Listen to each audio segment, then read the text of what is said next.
4:27ครับโอ้จัง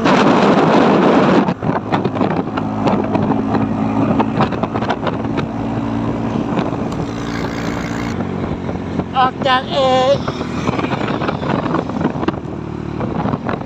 ขื่อนว่าไป3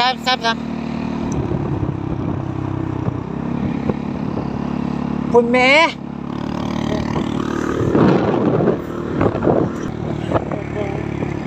ขายทหาร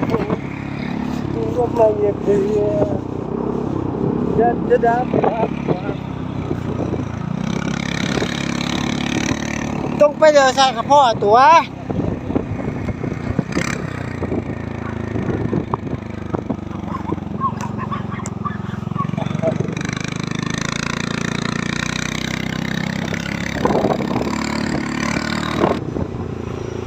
อ่านเฟซเก่าจะมาอยู่นี่บ่บ่ แค่ไหนโอ้โหแล้วอันนี้ก็ห่างนี่หันนี้ใส่โอ้ตรงไป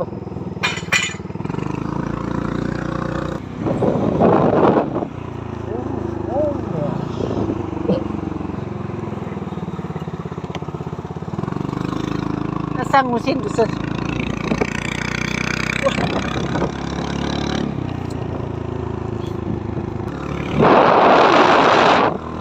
สาวคือเนี่ยเขาโอ้ได้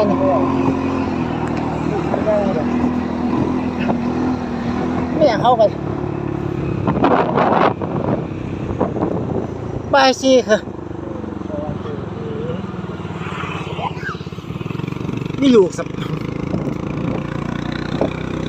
มียังไงเอง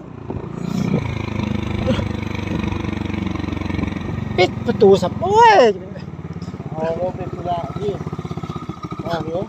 ทุลักเลยโอ้ยครับสมอง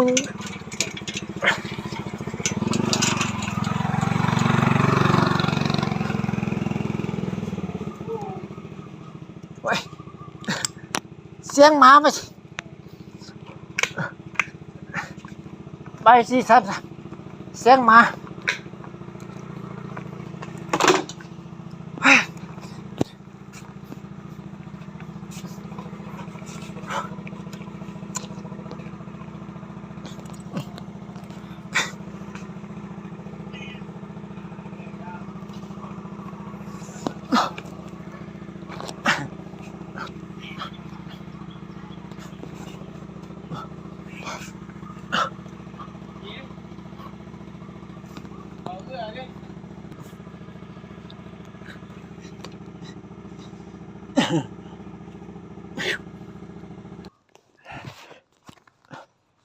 ไปสิครับ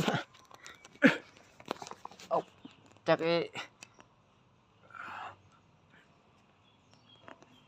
เกินมันใบ33